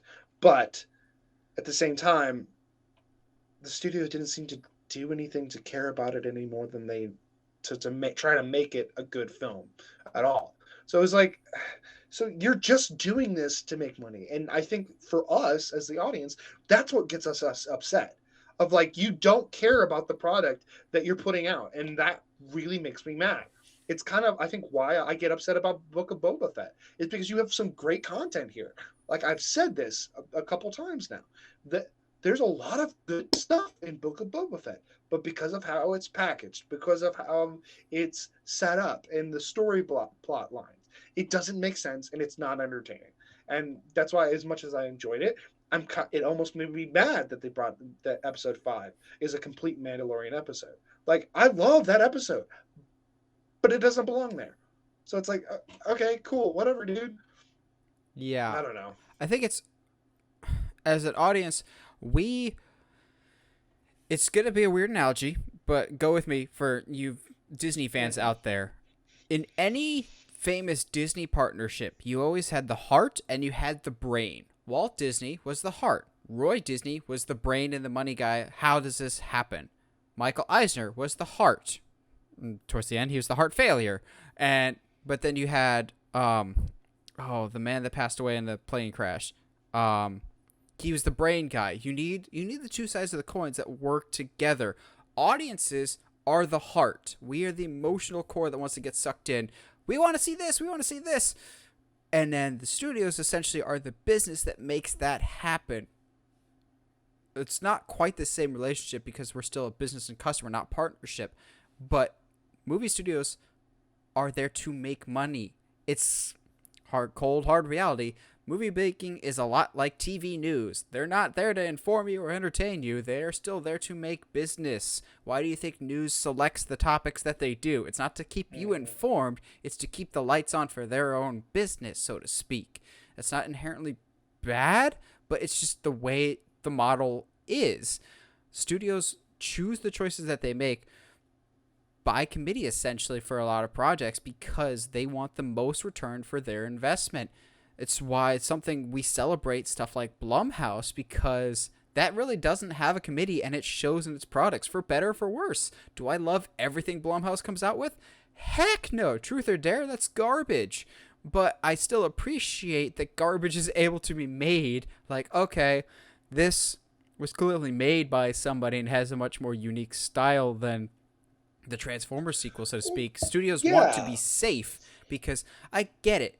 You need safe choices. You need to keep the lights on. It's kind of the issue, say, Paramount's running into right now. Paramount has not really had a whole lot of hits under their belt. They are really looking at things of, we need to make money. Hence why they keep making Mission Impossible sequels. Why they're making a Top Gun Maverick sequel all these years later. Like, they need ideas. And so when studios are thinking of concepts, I think the first thing they're probably contemplating is, do we think this will make us a good return on investment? Because that's essentially what a movie studio is there for. It's another avenue of revenue. Disney has theme parks, they've got streaming, they've got movies. but it all funnels to one spot, and it's like a big company. It is a big company, so to speak, but you always want your branches to be strong, essentially, and bear good fruit. That analogy worked out a lot better than I thought it would. But you want all your branches strong, and movies are just part of it. You're not caring, unfortunately, you don't care if the people eating the fruit off your tree, if the fruit tastes good, so long as the tree is still healthy and thriving to the owner of the tree itself. So that's Well, why we get some of the movies that we do, is because it it makes money for them. That's the point. yeah, and it's hard too because, like, so let's kind of like bring it in a little bit, just because the conversation is like, is creativity in movies dead? Obviously, I think the easy answer is no.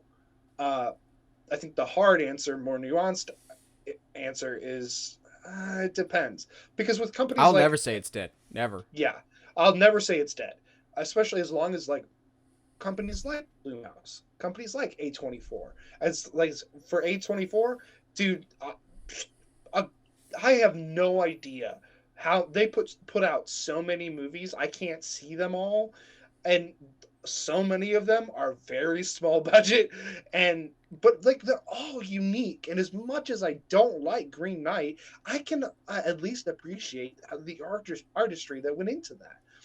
And so it's hard to sit here and like stuff like oh geez, I had it, just lost it. Last Night in Soho, like that kind of stuff. And as much as stupid as the campaign and resulting complaining was from Ridley Scott, The Last Duel exists. It's a thing. There's creativity happening. People are trying to tell new stories, or at least bring new stories that aren't mainstream to the forefront. And as much as I love a good comic book movie, there's a lot of stories out there that aren't comic book related that I can't wait to see. And I can't wait for somebody to take a creative lead on.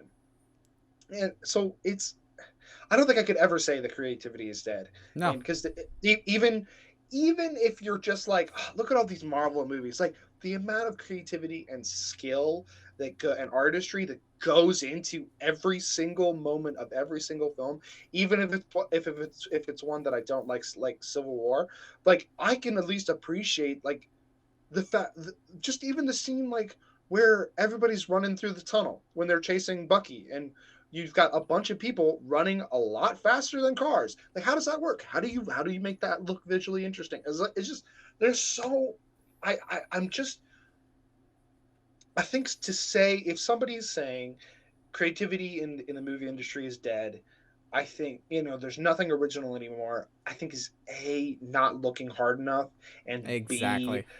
is just ignoring the amount of hard work that a lot of people put into these films. I can think that's exactly my point that I was going to bring up is creativity dead? No, you just have to actually spend some time looking for it. Marvel movies or any comic book movies to me are like pizza.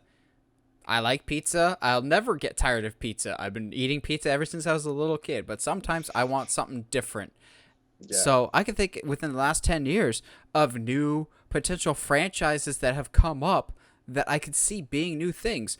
As much as we bag on the Conjuring universe, that is a whole franchise that came out of an original concept, a new idea. I didn't like the sequel, but Happy Death Day, that was a new concept.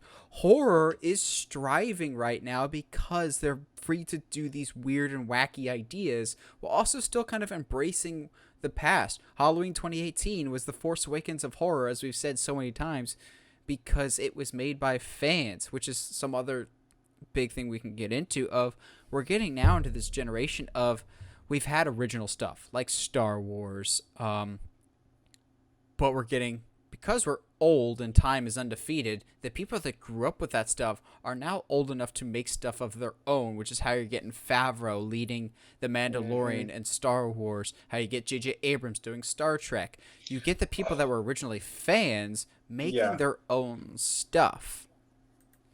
I just remembered her name. Geez, she's she directed the episode 5. Bryce Dallas Boba Howard. Fett. yes, she's coming up too. Like Oh, she's she's awesome. for like a director is still pretty young, and like I think it's just like people like Edgar Wright, so like Kingsman, the whole Kingsman series. Yes, it's based off of a comic book, but it's still like visually unique and storyline. It's just a spy movie. It's fine, but the subversion of the spy genre is super interesting to me. It just, and that's why I think why, and this is just me saying stuff, I guess, but maybe that's why I don't find the gangster movies very interesting, is because they don't necessarily say anything. They say something about like a very specific scenario that isn't as prevalent for the masses, and not to, I guess not to say that, no, you know what, yeah, movies should be the expression of human emotion as a human soul and what makes us who we are. um and gangster movies just don't, they seem like the worst part of humanity. Like I don't want to glorify criminal activity as, and of course there's a gray area there. But it just, they just don't do anything for me because they don't say anything. I think also something important to come up, and I'm glad you brought up Bryce Dallas Howard, is creativity comes from different types of storytellers as well as different types of stories. And I think nowadays we're getting more and more types of storytellers than ever before. Therefore, creativity will always be around. You're getting more women directing. You're getting more people of color directing. Like you said, Bryce Dallas Howard, Mandalorian. You also have Nia DaCosta, who just did Candyman and is doing the Captain Marvel sequel. While I didn't love Candyman, I love having different perspectives on typical tropes like horror.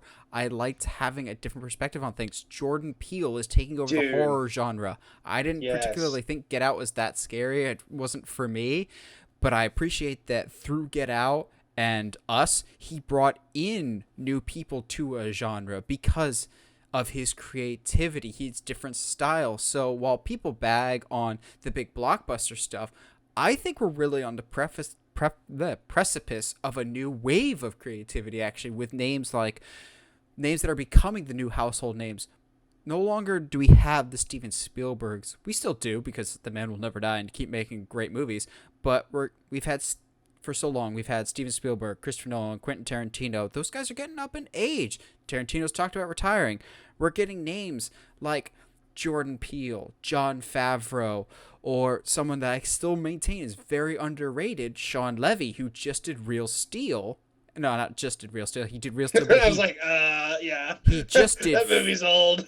he just did Free Guy, which is a completely new and original idea. Granted, it's more or less just kind of live action Wreck-It Ralph, but whatever. But that's a new and original idea that's absolutely going to be turned into a franchise. We're getting these new and diverse voices. Josh's guy, Robert Eggers. You get Robert Eggers, the other one, Ari Aster. You're getting all these new names that will be big names someday. Ryan Johnson. No matter what you think about Last Jedi, love it or hate it, you know the name Ryan Johnson because while it didn't work for Josh and I, Last Jedi tries to do different things. Might not work for you, but I applaud that he was willing to try it. And whatever mistakes he may have done with Last Jedi, for me, more than made up for it with Knives Out. That works perfectly fine. Edgar Wright, I don't think is going anywhere because of the way that he approaches things is so creative, and the projects that he chooses to take on are so creative. It's also nowadays with the advent of technology, it's easier to make things than ever before. Like, I know there's always talk about people in the 70s, 80s are like, oh, I got out my Super 8 camera with some friends and made some stuff.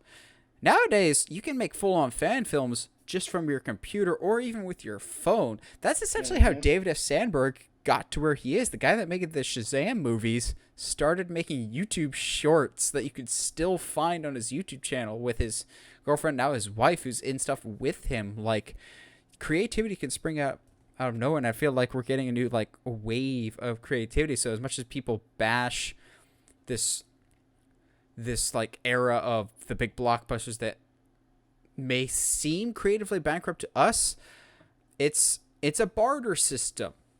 one for you, one for us. You need the big movies to keep the lights on, so to speak. Like, Mhm. I've said before, I think there's a reason why The Rock is voicing Crypto in Super Pets. That seems to me like okay, we'll let you have something if you give us something in return. Like, we'll let you have something for your upcoming movie if you do this movie for us, type of thing. Like, movies are a collaborative effort, and sometimes you have to do favors. We'll let you voice Crypto. If you voice Crypto for us, we'll let you fight Henry Cavill's Superman later on. You joke. You joke. I know. I But you never know, bro. Dude, I genuinely think that might actually be part of the agreement. It's just like, okay, if you really want Henry, you're going to need to do this for us type of thing. We don't care that you're The Rock. But, like, nowadays, I think you can find truly creative and original ideas. Like, I love the first Happy Death Day because it's such a clever spin on the horror genre. Or one that is always in the prime discussion of why didn't people see this movie more, because it could have been a whole universe. Edge of Tomorrow. Or, well, that goes back to Josh bringing up the excellent point about marketing, because marketing single-handedly killed Edge of Tomorrow, because it was first called All You Need Is Kill, which is a much better name. Then they titled it to Edge of Tomorrow. And then when it came out on home video, they changed it to Live, Die, Repeat, which changing it 3 times is a terrible idea, but also not having good trailers. That was a completely creative, outside of the box idea that no one saw because of terrible marketing. You can find good ideas. Are you willing to do the work? Or also, and I know this is hard because all of us are like this, not just us complaining. I'm guilty of this. Josh is guilty of this, of judging before we see it. Like I said, so many people have judged this Uncharted movie. And maybe I'm just being too optimistic. That could absolutely be the case. But I don't think it's fair to judge something. I say this now. I don't think it's fair to judge something until we've seen it. We've heard a lot of rumors about, like, the future of some DC movies, and people are already writing those movies off. And I'm going, we don't know how it's going to be executed. Case in point, a lot of the rumors that we heard about Spider-Man No Way Home that I absolutely hated ended up being true. But how they're pulled off in the movie made sense. I think movie fans and people in general are reactionary. It's human nature. If we hear something we don't like, it's how trolls get their kicks, essentially, is just pushing the right buttons. We are reactionary people, and I think at times we just need to sit back, see the whole picture. I was about to say the earth is not crumbling around us, but the earth is crumbling around us. Yeah, the movie world is not crumbling around us. Movies will outlive us. There'll be Keith Richards, roaches in movies. Kevin Bacon and everything. What was the last Kevin Bacon thing you saw, though? That's like a recent film? Yeah. I honestly, you know what? You bring up Kevin Bacon. Yeah, I'm like, I mean, but like, to be fair, that is protagonist. Like, he's in basically everything, man. You can't fight me on that part. Where's his IMDb? There. He's been on TV a lot lately. Also, while you're looking that up, everything. We need to do a podcast about, like, movies that we have not seen that people would be surprised about, because I still have not seen Tremors, and so I was hanging out with the teen group at my church. What? Hold on, no, Tremors is great. Wait. So there's a couple of the teens that I'm just like, they haven't seen a whole lot. And so I was talking about Tremors, and one of them, who really is like 12 or 13, who has not seen a lot, he's like, you haven't seen Tremors? I'm like, Gabe, how has Gabe seen Tremors? And I haven't. How? That's funny. Where did you... My parents have seen Tremors. Okay, and... To your credit, it's cool. The first one's cool, and they get cooler as they go. But like, it's definitely not for everyone. To the point, like, okay. Also, it's creative. I'm super sad. I actually wanted to rewatch Dune the other day, like, not thinking that they took it off HBO Max, and I like went on there and I was like, oh. It'll be back shortly. The new Dune's not on here, bro. So I'm looking at this. I haven't. So yeah, what It's was that it's about been a Kevin Bacon? while What since was I've that about seen Kevin him. Bacon and everything? But okay, look, a lot of these are TV shows. He's been in a lot of shows I just lately. said Nicolas Cage is in everything. Which, okay, you say people that say creativity is dead don't follow the career of Nicolas frickin' Cage. Nicolas Cage is the most creative man working in Hollywood today. You may say, but that's not good. I don't care. That man is trying things. Might not always work. You don't always bat 1,000. He is trying movies. Willy's He just Wonderland, likes that to, one where he like yeah. has bombs tied to him in every appendage. And then did Pig. Like, I'll be pissed if that man does not win an Academy Award for Pig. Or like Drive Angry is, while it's just like a paint by numbers supernatural thriller movie, like it's like a lot of fun and it's still unique to the point where like I almost want to revisit that universe a little bit. Like it's just he's so good. You can't. I love Nicolas Cage. I'm just okay. It's but been a while since I've seen something yeah, with Kevin. told you. Yeah, it's But been a while. I don't think it's like as Josh has been going through Harry Potter. Is loyalty dead? No, not loyalty. Is creativity dead? No, not so long as there are people that are loyal to it. As Fox will fly in with a new script that needs to be made. Like, oh, it's a creative concept. Again, creativity, just when things go through peaks and valleys. Movies are like a coaster. You've got boom periods, like 1999 was one of the biggest years for movies ever. And then you've got some dips. You've got some exploding boom periods of like creative concepts. You get a lull. Everything is changing and fluctuating. Movie studios are a very reactionary thing. It's companies will always wait to see which penguin jumps in the water first before they jump in. Like Kevin. Good reference. Case in point, I will always bring up my Universal Monsters because God knows how many times they've tried to do Universal Monsters shared universe, like all of the original movies, but it doesn't work. But looking at them, they always follow whatever the trend of the movie-making world was at the time. Patrick Willems had a great video about this of the Hugh Jackman Van Helsing. Weird that it feels like a big, huge, bombastic action movie a few years after the first X-Men and Jason Bourne comes out with shaky cam and everything else. Weird, huh? Or Tom Cruise's The Mummy tries to set up a shared cinematic universe a few years after the Avengers came out. Weird. Or let's have a slow burn drama with Jack Nicholson while classic dramas are being built. Or, weird, we have Bram Stoker's Dracula around the time where Gothic horror was really the norm for Hollywood at the time. Weird. It's like they're chasing trends and not relying on the actual characters and stories to tell their thing. Sometimes you just have to rely and trust that the stories that were originally there will stand the test of time. There's a reason people still read Sherlock Holmes and Robin Hood, and Josh is emotionally broken over there for some reason. Because like while you were talking, sorry, I'm laughing because I'm like, yeah, because Kevin Bacon's in everything. The last thing I watched him in was in Black Mass. He was in Black Mass? Yes, he's in Black Mass. With Benedict Cumberbatch's god-awful Boston accent? And Johnny Depp. Yeah. Yeah, from 2015. That was 7 years ago. Dude, that's a while ago. I feel a little stupid.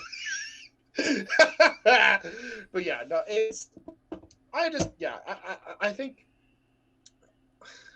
I've tried not to dabble too much into our whole conversation.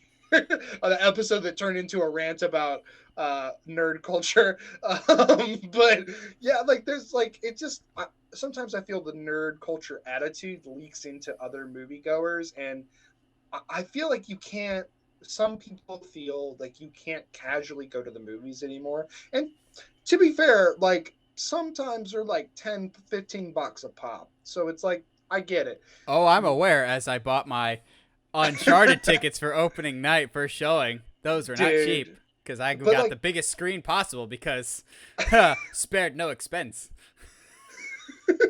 I'm not surprised by that at all. But like I found like a really small theater in my town that like literally I saw No Way Home for $7, and like I'm probably gonna go check out licorice pizza for like $5 or something like that. Like to me, that's the perfect opportunity to go to a small film. A, you're supporting a small business. B, it's a lot cheaper.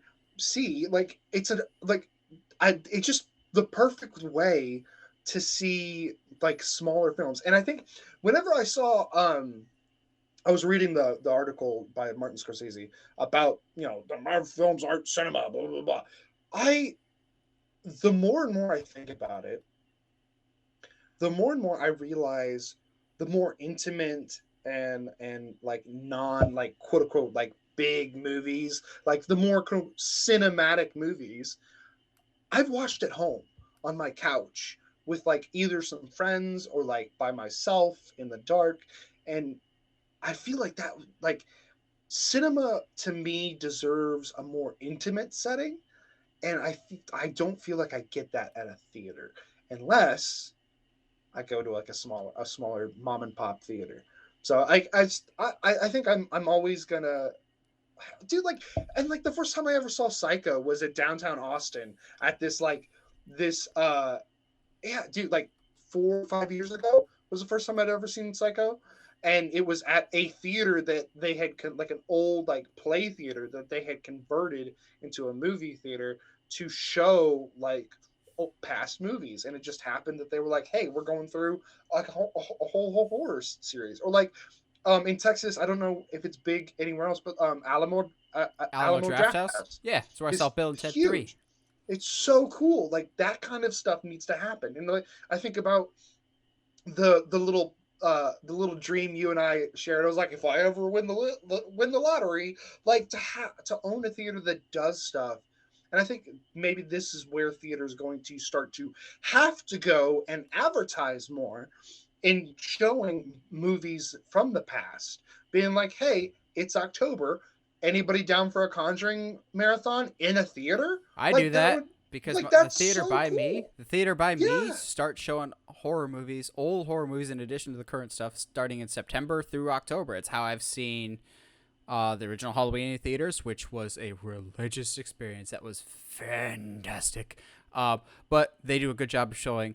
Still makes me mad to this day that I had to work on that day, but they did a Wolfman, Invisible Man double feature, and I'm going, but showing that old stuff because it educates the younger generations about the past, and Hmm. what's the old adage? Those who aren't familiar with history are doomed to repeat it. And I think you get a lot of younger generations on social media that see movies a specific way and interact with movies a specific way, which is nothing wrong with that. But thinking that this is how it will always be is absolutely foolish. Nothing is temporary except Chuck Norris. Like, everything will fade in time, and the way we interact with things will change with time. Like, did you know movies might disappear one day?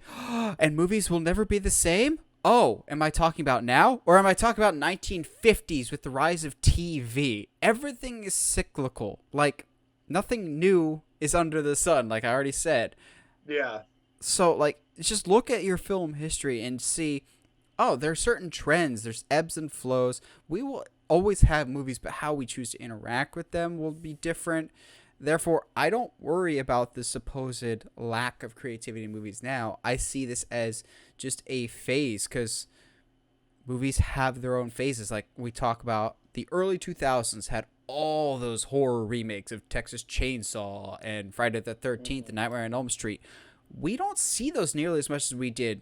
We still see them, but back in that era, we had them every couple months. My Bloody Valentine, they were everywhere. But that's a trend that's died out.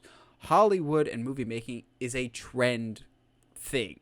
It will always chase what's hot. Everyone wants to chase the MCU right now because they see that as a giant marketing thing. Of that makes a lot of money, we want to do that, but we don't want to put the work that the MCU put in to get to that point. Spoiler alert, the MCU will not live forever.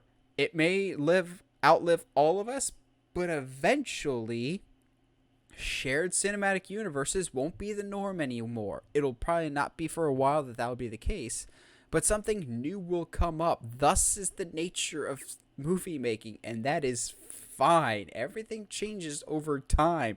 Look at the movies that you watched 10 to 20 years ago. Are they the movies that you watch now?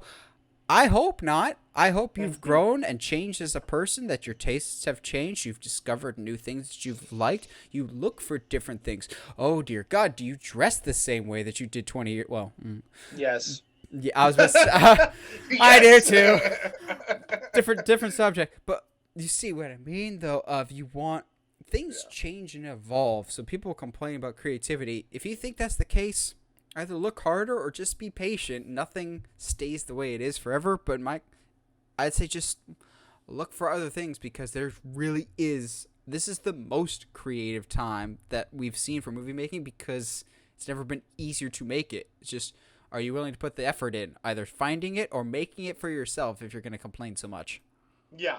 Well, and I think I just saying, like, the film industry, movie industry is so lack of creativity. Like, it just means you're also, I understand they're kind of locked behind a paywall, but streaming services have honestly a lot of original content.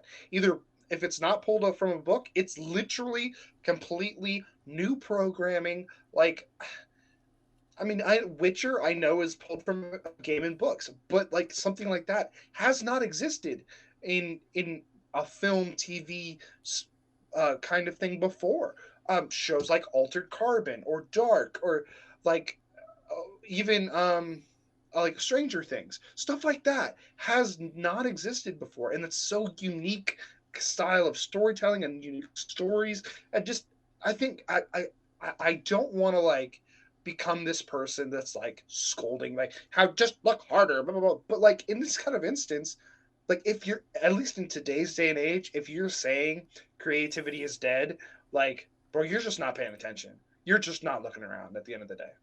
You're just sticking your head in the sand, or if you're just purposely ignoring certain things just to support a certain argument, which, if you think that, totally fine. But I enjoy watching movies, and I just enjoy discovering, and I don't think there's any shortage of discovering new stuff nowadays.